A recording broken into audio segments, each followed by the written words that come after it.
Hello, good evening everyone.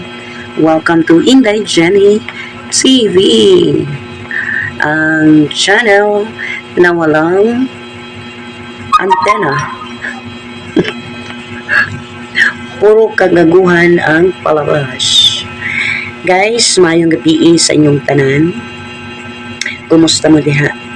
Manginaot ko nga anaa mo sa kapiskay o kabaskog sa inyong panlawas. Mag-iingat po tayo kasi merong bagyong upong na pumasok na naman sa Philippine Area of Responsibility.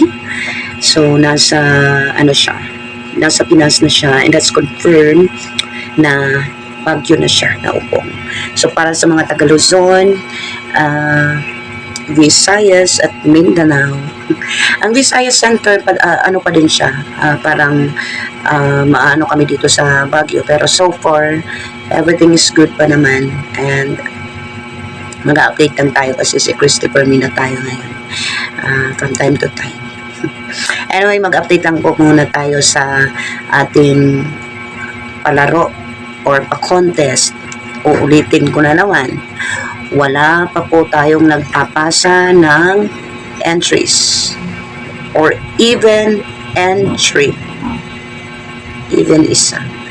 Wala pa po. So, today is September 24 and itong araw na lang or 7, 6 bago po matapos ang buwan na to. So, mag-October na sa ating deadline which is September 30. Parang hindi siya, parang malabo, no? So, whatever happened, ano tayo ng other options, okay? So, kung ano man ang desisyon ni Ma'am Imelda Eligan, kasi wala pa nga eh, kahit si Miss Elmo, nahihirapan daw siya sa actually nagpa-practice siya ngayon, nahihirapan siya sa, I don't know kung anong nahihirapan. Hinahirapan niya. At saka busy din siya sa schedule, so syempre it's a sort of lutang, no? At pagod din siya. But she's trying her best para mapasa ang ano. Pero sabi ko sa kanya, just in case makapasa siya lang isa makapasa sa, or dalawa, i-chat ko si Ma'am Emilia, di ba? Kung anong mangyayari kasi they exert effort din. So, ganun na lang. Hihingin na lang tayo ng other options kay Ma'am Emilia. And by the way, guys, sa Saturday nga pala magkakantahan tayo. Sa Sunday, no? Pang-last na kantahan. Mamamaalaw na. Okay, so magkakantahan tayo kasi mayroon na akong V8 and malakas na yung tugtog natin dyan. So, mayroon na din akong microphone. Pwede na tayong makapag sing along, video okay, or whatever.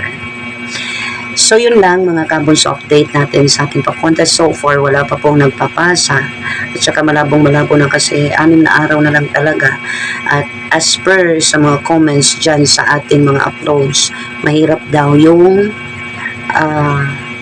yung pa-contest. Kasi as much as they would love to join, wala naman sila daw talento sa pagkaskas. Kung pra-practicein nila, it's very hard na malabo daw na makaka-come up sila sa isang instrumental music, no, para sa ating pa-contest. But then again, thank you so much sa mga nag-inquire at mga nag-effort. So, kung hindi man tumatuloy, gagawa tayo ng other options. Or kung anong po ang desisyon ni Ma'am Emilia, iyan ang anuhin natin, i-follow because siya naman yung dito, sponsor naman dito, no? At saka siya pong makakapag-decide if pag sinabi niyang let's just stop, then we can stop from there para wala na tayong ma-update dito na no. So yun lang mga kabunso, no? At saka sa mga narinig ko dyan na may mga kabunso daw, ito adlib lang ha, it's not hindi siya sa gumagawa ako ng eksena or ng ingay. Ayokong mangyari yan. Pero para doon sa mga umalis sa Kabunso community na nag-post pa dyan, baka naman burahin nyo po ang ating mga post dyan para naman po sana maging tahimik po ang lahat. Yan lang po ang request ko. Kung maalis po kayo sa community ito, wag nang mag-iwan po ng dumi. Wag nang mag-iwan ng noise para pag-usapan po kayo. It doesn't make sense na walang kadahilanan kung bakit kayo aalis. I don't know what's the reason behind, but sana naman konting respeto lang sa community na kung aalis kayo, alis na lang kayo ng mahinahon, silent. Kung ayaw niyo na sa community, that's fine.